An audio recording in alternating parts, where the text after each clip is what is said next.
कल का एनालिसिस से ही आज का बाजार जुड़ा हुआ है, तो आप कल का एनालिसिस बताइए, फिर आज का मार्केट को जरा गाइड कीजिए कि कैसे आज मार्केट के अंदर ट्रेड हो सकता है। Good morning Dimpy, good morning Priyanka. Priyanka ji वापस आ चुकी हैं, उनकी तबीयत थोड़ी ठीक नहीं थी। प्रियंका जी गई तो बाजार की तबीयत गड़बड़ हो गई। अब देखिए वो वापस आ गई तो आई एम श्योर कि बाजार की तबीयत और सुधरेगी। कल तो ऑलरेडी हमने संभाल लिया था बाजार को।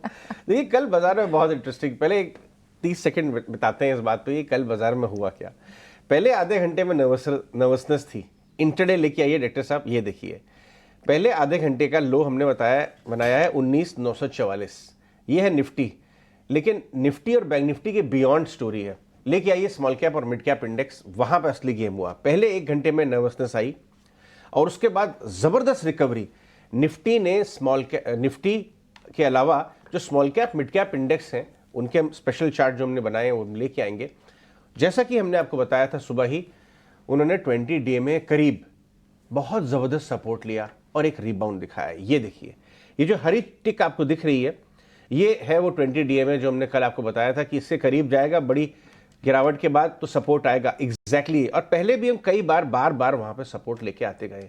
इसलिए टेक्निकल्स को रिस्पेक्ट करिए, फंडामेंटल्स का मान रखिए, लेकिन टेक्निकल्स को इग्नोर मत करिए, टेक्निकल्स की रिस्पेक्ट करिए। कल बाजार ने भी अपने टेक्निकल्स की रिस्पेक्ट की। मिड कैप और स्मॉल कैप दोनों इंडेक्स हम आपको दिखा रहे हैं, इन्होंने अपने 20 डीएमए के ऊपर बहुत जबरदस्त सपोर्ट लिया और रिबाउंड किया। अब टेक्स्ट ग्राफिक्स लेके आते हैं और बताएं आपको कि कल बाजार में परसों की फॉलोअप सेलिंग नहीं आई। ये एक बहुत मजबूती का साइन है। ये बाजार में प्लेयर्स की मैच्योरिटी या बढ़ती हुई मैच्योरिटी का साइन है, जिसका परिचय कल आपको दिखाई दिया। अगर कल भी बहुत जबरदस्त सेलिंग आती, फॉलोअप सेलिंग, तो बाजार के लिए कमजोरी का साइन था, लेकिन कल ऐसा हुआ नहीं।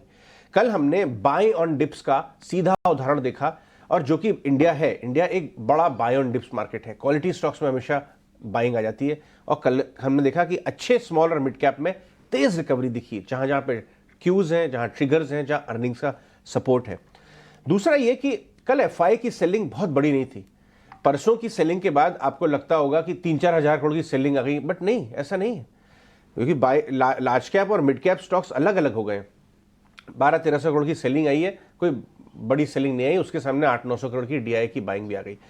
और दूसरा, नजर रखिए अर्निंग्स और स्पेसिफिक ट्रिगर्स वाले क्वालिटी नामों में, वहां सबसे ज्यादा तेजी आई। अब हम बताते हैं कि हमने आपको सुबह इसीलिए 8 से 9 में प्रिपेयर किया था कि पैनिक मत करिएगा, क्योंकि पैनिक करके वैसे आधा गेम आप लूज कर चुके होते हैं। जिन्होंने पैनिक नहीं किया उन्होंने कल इंट्राडे रिकवरी में पैसा कमाया। अभी डिम्पी बताएंगे, डिम्पी ने बहुत प्यारा डेटा निकाला है कि पैनिक नहीं करके सूझबूझ से काम करके क्या गेम होता है। लेकिन क्यों कल इतनी स्मार्ट रिकवरी आई, इसकी हम आपको कुछ उदाहरण देते हैं। पहली बात तो ये कि मिस्ड आउट फीलिंग बहुत ज्यादा है। 1.5-2 महीने से लोग करेक्शन का इंतजार कर रहे हैं, थोड़ा पैसा साइड में लेके। हमने आपको बताया था एचएनआई रिटेल तो बहुत सारा हिस्सा साइड में बैठा है कैश लेके, घटे तो हम लें, लेकिन म्यूचुअल फंड भी 5% कैश लेके बैठे हुए हैं, वो भी हमने आपको कल डेटा 8 से 9 में बताया था। इतना अगर पैसा साइड में बैठा हुआ है तो शार्प करेक्शन आएगा कैसे? घटने पर लोग आने लगे। तो इसलिए कल शैलो करेक्शन और बहुत स्विफ्ट रिबाउंड हमने देखा, क्योंकि काफी पैसा साइड में बैठा है और मिस्ड आउट फीलिंग है, उसने कल बाजार की फॉल को कुशन किया। आगे आने वाले दिनों में आपको क्या नजर रखनी चाहिए? आपको ग्लोबल क्यूज पर नजर रखनी पड़ेगी। बिटवीन नाउ एंड नवंबर ढेर सारी कमेंट्री यूएस से आएगी इन्फ्लेशन को। कल इन्फ्लेशन का डेटा ऑलमोस्ट उम्मीदों के हिसाब से आया, तो यूएस मार्केट भी बहुत ज्यादा घटे नहीं, तो हमने उस पर कम समय बिताया। लेकिन फंड फ्लो पर नजर रखिए। ये 1300 करोड़ 1200 करोड़ के एफआई फ्लो अगर बढ़ के 2,500-3 हजार करोड़ साल का हो गया, महीने पर डे हो गया, तो बढ़ सकती है गिरावट। यहां से आने वाले आपको ध्यान रखना पड़ेगा। बाजार में एक्ट मत करिए, बैठ जाइए साइड में, ऐसा हम नहीं कहेंगे साहब। जहां पर भी अच्छी वैल्यूएशन है, वैल्यूएशन सपोर्ट है, टेक्निकल सपोर्ट और ट्रिगर्स है, वहां बढ़िया काम करिए। कहां करिए आप काम? अंडर वैल्यूड एरिया में, पीएसयू बैंक्स में। पीएसयू बैंकिंग इंडेक्स को देखिए कितना प्यारा रिबाउंड आया है, क्योंकि वो घटे हुए थे पिछले 3-4 महीने में, अच्छे रिजल्ट्स के बाद भी चले नहीं थे।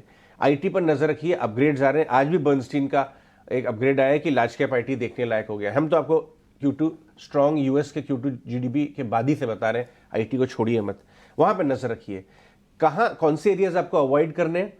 ओवर वैल्यूड फ्रॉथी एरिया, जैसे कि railways, defence PSUs, select power.